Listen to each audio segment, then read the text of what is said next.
ကိုယ့်ရဲ့အပေါ်ပိုင်းကိုဂရုစိုက်လေကိုယ့်ရဲ့ဝင်ငွေတွေကတိုးလာလိမ့်မယ်ကိုယ့်ရဲ့အောက်ပိုင်းကိုဂရုစိုက်လေကိုရထသမျှဝင်ငွေရတယ်ဆုတ်ယုတ်လာလိမ့်မယ်နော်။ဘာပြောချင်တာလဲဆိုတော့ကိုယ့်ရဲ့အပေါ်ပိုင်းဆိုတာကိုယ့်ရဲ့အောက်နောက်ကိုပြောချင်တာပါကိုယ်အောက်နောက်ထဲမှာရင်းနှီးမြုပ်နှံထားတဲ့အရာမှန်သမျှ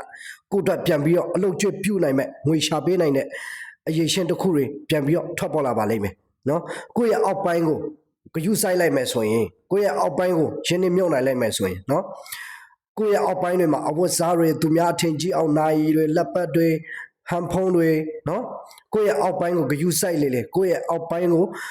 ကိုယ့်အတွက်မလိုအပ်တဲ့အရာတွေသူများအထင်ကြီးအောင်နော်သူများတွေအထင်ကြီးဖို့အတွက်ကိုယ့်အတွက်မလိုအပ်တဲ့အရာတွေကို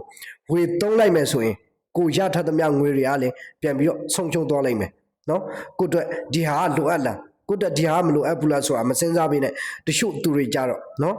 သူများရှေ့မှာအဲ့လိုကြောဝယ်ရှင်တဲ့စိတ်တစ်ခုတည်းနဲ့ဝေဝက်ကြတဲ့သူတွေမှတပုံကြီးရှိပါတယ်နော်ကိုက branded တစ်ခုဝေလိုက်ဒီအဖြစ်နော်ကိုက branded တစ်ခုကိုဝေလိုက်ရင်ကိုဝေလိုက်တဲ့ branded တစ်ခုကကိုအတွက်အသုံးဝင်လားနော်သူများအမြင်မှာအမြင်ကြည့်ဖို့တက်လားနော်သူများတွေအမြင်ကောင်းဖို့တက်လားဆိုတာပြန်ပြီးတော့စဉ်းစားဖို့လိုတယ်ကိုယ့်ရဲ့အောက်ပိုင်းကိုအမြင်ဂရုစိုက်နေတဲ့၍ကိုဘောဟာလေကိုရှာထားသမျှငွေကြေးဥစ္စာတွေလေဆုံးရှုံးဖို့ပဲအလားအလာရှိပါတယ်နော်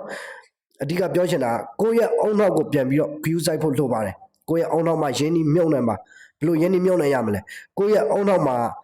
ကိုလေ့လာချင်တဲ့အကြောင်းအရာတွေတန်တန်းတွေတက်နော်ငွေကြေးပညာတန်တန်းတွေတက်လို့ရတယ်နော်ငွေကြေးကိုလေ့လာစာတွေဖတ်အဲ့လိုလူမျိုးတွေက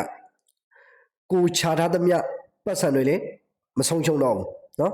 ကိုခန္ဓာကိုယ်ရဲ့အောက်ပိုင်းကိုပြန်ပြီးတော့